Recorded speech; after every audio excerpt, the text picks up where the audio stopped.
For 6 days, winds have fanned this lightning-bred fire, burning the life from the 15,000 acres of dry timber in the wooded ridges and ravines of California's Mendocino National Forest. Chris Paulus has a lifetime of wildfire experience. He's the firefighter in charge of defending over 50 homes in Bartlett Springs, a remote canyon which lies directly in the fire's path. Here, turn-of-the-century cottages nestle beneath a tangle of pine and oak trees. It's an ideal place for a fire to feed. Narrow roads, no modern facilities there, no power, no phone, no nothing. Utah part of California, it's very remote, very desolate. Fire burn through would produce a very intense fire if it got as far as we were at that time. The son of a firefighter, Chris grew up battling flames, but nothing has prepared him or property owners for what lies ahead.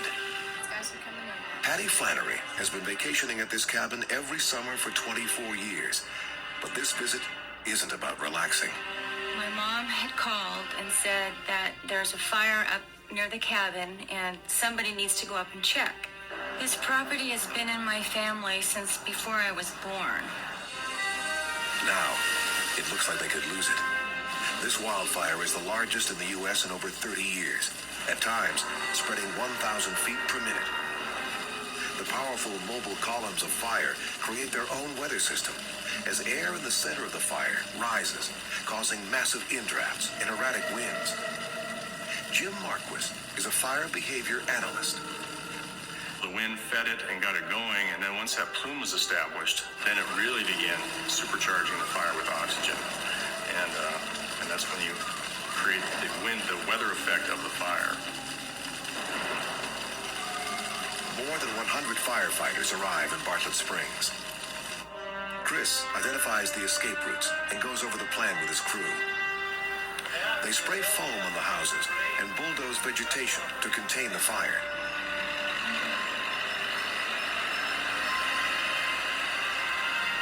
The blaze is heading east. If Chris and the strike teams are forced to evacuate, they will use the west road leading out of town. The fire is only 30 miles from Patty's cabin. Her property is designated as a staging area where firefighters will set up equipment and sleep. She feels safe knowing she's surrounded by professionals. We figured if they're going to use this as their base, as their safety zone, we felt we'd be better off here. We didn't think it was going to be like it was. It's almost evening, and the temperature is 105 degrees at the cabin. The scorching heat and frequently shifting winds drive the flames closer to the strike teams. Chris has one thing on his mind. First priority was the safety of the firefighters, civilians, and any firefighter, I tell you, when we go to fire, our first thing is protect life. And you got to establish that one clear point and then work from that point only. Helicopters are deployed to tame spot fires that shoot half a mile in front of the main fire. There were fire behavior events that I had never witnessed, that I either heard about or read about, but this is my first time witnessing it. But the efforts are no match for the fire's insatiable appetite. The temperature of the fire is 1,400 degrees. A fire this powerful, you're not going to be able to cool the heat. There's just too much of it. Even with aerial retardant water, you're just not going to make that big a difference. There's just too much heat being released. And you can't deprive the fire of oxygen very well, so all you can do is remove the fuel. What had been a glow on the horizon is now a visible inferno, spreading 3 miles every hour. When you have a firestorm of this magnitude, you have basically not one fire front, but multiple fire fronts, all of which are basically competing for the same amount of air. The fires are setting and dictating the terms, and you're simply a witness to it. Patty realizes the fire is more than she bargained for. Coming through the house, I could see through the windows. There was fire in like the patio area. There was fire across the creek. When I went to the bathroom, every window I looked at, there was fire. Flames, almost 300 feet high, erupt south of the main fire, blocking the only escape route. Patty and the others are trapped. One of the firefighters instructs her to take cover in a back room of her house.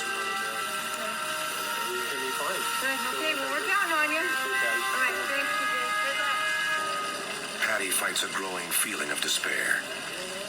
We saw the trees exploding up on the ridge, and it was incredible. It was kind of neat to see when you thought you weren't in any danger. But then as the fire got closer and closer, it became more frightening because you didn't know how they were going to stop it.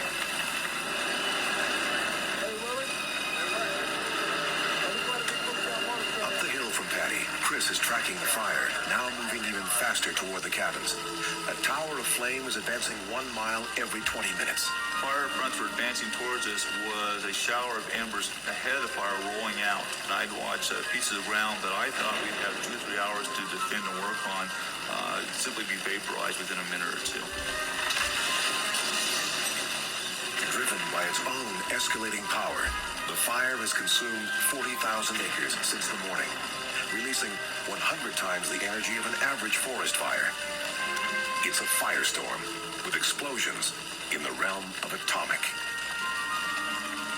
A firestorm is generally the result of what we call thermal feedback, or fire on fire.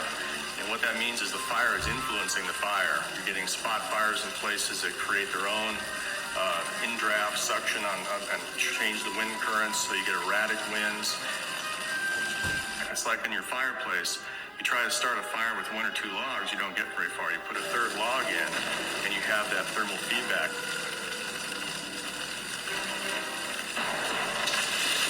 As the crews struggle to stem the advance, 30-mile-per-hour winds shift direction. Chris and his crew prepare to face the monster heading toward them.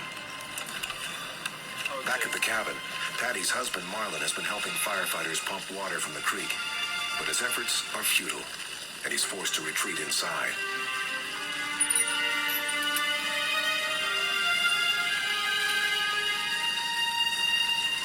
Martin came in and looked at me and he said, "The pump quit." And it was just like, the pump quit? This is the water coming out of the creek, and they were helping the firemen. And we looked at each other and we thought, we're not going to make it. And it was an incredible feeling to think that we're probably all going to die. Chris has only one option to avoid being drawn into hell. In this case, because we could not evacuate and the option leaving wasn't there for us, our chief component and weapon we used was backfiring. Backfiring is the only way to deny the raging front the fuel it needs. Firefighters line the edge of the healthy vegetation with small blazes, so when the main fire advances to the patch of burned vegetation, there's nothing to devour. The blaze is forced to split, dividing into more manageable fronts. Chris orders the fires to be lit in a specific order. It's precise and perilous choreography. If they don't spread fast enough, the fire will leap the gap. Minutes later, the firestorm approaches. This is the test.